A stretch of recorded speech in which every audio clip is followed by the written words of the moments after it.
Compendio del Catecismo de la Iglesia Católica. La justicia social. Pregunta 411. ¿Cómo asegura la sociedad la justicia social? La sociedad asegura la justicia social cuando respeta la dignidad y los derechos de la persona, finalidad propia de la misma sociedad.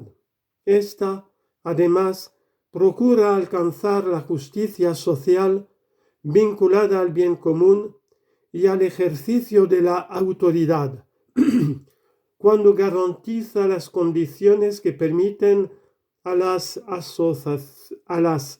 asociaciones y a los individuos conseguir aquello que les corresponde por derecho. ¿En qué se fundamenta la igualdad entre los hombres? Todos los hombres gozan de igual dignidad y derechos fundamentales en cuanto que, creados a imagen del único Dios y dotados de una misma alma racional, tienen la misma naturaleza y origen y están llamados en Cristo, único Salvador, a la misma bienaventuranza divina. ¿Cómo hay que juzgar el hecho de la desigualdad entre los hombres? Existen desigualdades económicas y sociales inicuas que afectan a millones de seres humanos que están en total contraste con el Evangelio, son contrarias a la justicia, a la dignidad de las personas y a la paz. Pero hay también diferencias entre los hombres causadas por diversos factores que entran en el plan de Dios. En efecto, Dios quiere que cada uno reciba de los demás lo que necesita y que quienes disponen de talentos particulares los compartan con los demás. Estas diferencias alientan y con frecuencia obligan a las personas a la magnanimidad, la benevolencia y la solidaridad e incitan a las culturas a enriquecerse unas a otras. ¿Cómo se expresa la solidaridad humana? La solidaridad que emana de la fraternidad humana y cristiana se expresa ante todo en la justa distribución de bienes y en la equitativa remuneración del trabajo y en el esfuerzo en favor de un orden social más justo.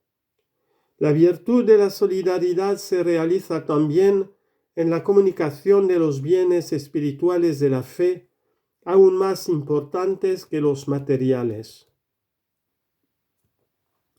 Capítulo 3.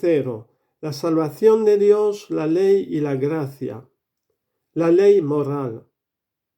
¿Qué es la ley moral? La ley moral es obra de la sabiduría divina. Prescribe al hombre los caminos y las reglas de conducta que llevan a la bienaventuranza prometida y prohíbe los caminos que apartan de Dios. ¿En qué consiste la ley moral natural?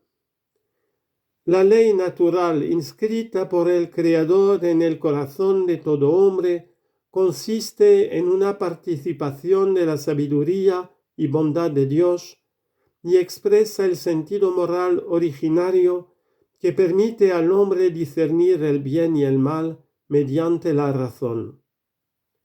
La ley natural es universal e inmutable y pone la base de los deberes y derechos fundamentales de la persona, de la comunidad humana y de la misma ley civil. ¿Son todos capaces de percibir la ley natural?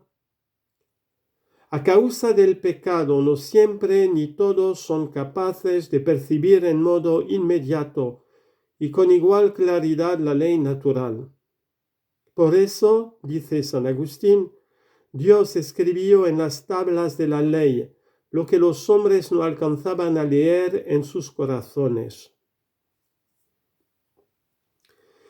¿Qué relación existe entre la ley natural y la ley antigua? La ley antigua constituye la primera etapa de la ley revelada. Expresa muchas verdades naturalmente accesibles a la razón que se encuentran afirmadas y convalidadas en las alianzas de la salvación. Sus prescripciones morales, recogidas en los mandamientos del Decálogo, ponen la base de la vocación del hombre, prohíben lo que es contrario al amor de Dios y del prójimo y indican lo que les es esencial. ¿Cómo se sitúa la ley antigua en el plano de la salvación? La ley antigua permite conocer muchas verdades accesibles a la razón.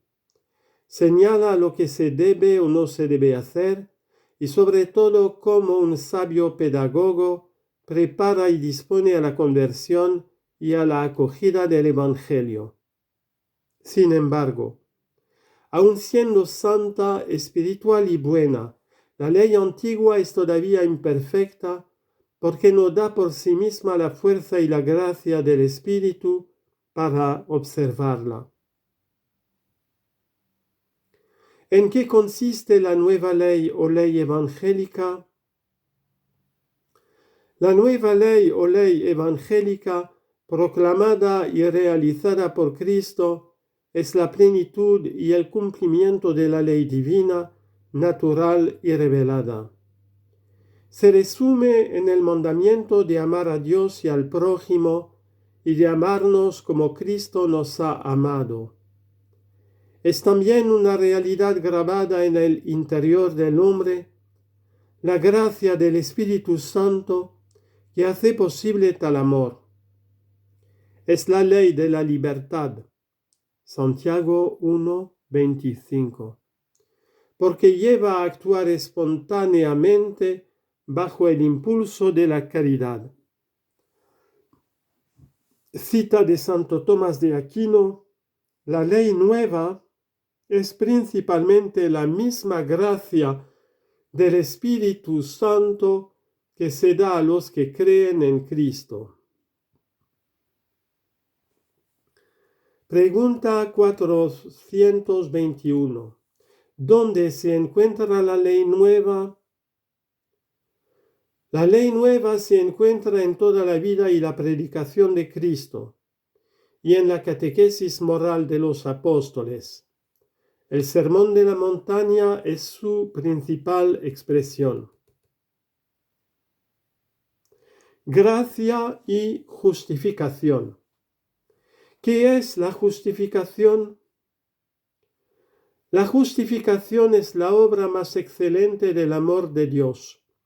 Es la acción misericordiosa y gratuita de Dios que borra nuestros pecados y nos hace justos y santos en todo nuestro ser. Somos justificados por medio de la gracia del Espíritu Santo, que la pasión de Cristo nos ha merecido y se nos ha dado en el bautismo. Con la justificación comienza la libre respuesta del hombre, esto es, la fe en Cristo y la colaboración con la gracia del Espíritu Santo. Pregunta 423. ¿Qué es la gracia que justifica? Respuesta. La gracia es un don gratuito de Dios por el que nos hace partícipes de su vida trinitaria y capaces de obrar por amor a Él. Se le llama gracia habitual, santificante o deificante porque nos santifica y nos diviniza. Es sobrenatural porque depende enteramente de la iniciativa gratuita de Dios y supera la capacidad de la inteligencia y de las fuerzas del hombre. escapa por tanto a nuestra experiencia. Pregunta 424. ¿Qué otros tipos de gracia existen? Además de la gracia habitual, existen otros tipos de gracia, las gracias actuales, dones en circunstancias particulares, las gracias sacramentales, dones propios de cada sacramento, las gracias especiales o carismas que tienen como fin el bien común de la Iglesia, entre las que se encuentran las gracias de Estado que acompañan al ejercicio de los ministerios eclesiales y de las responsabilidades de la vida.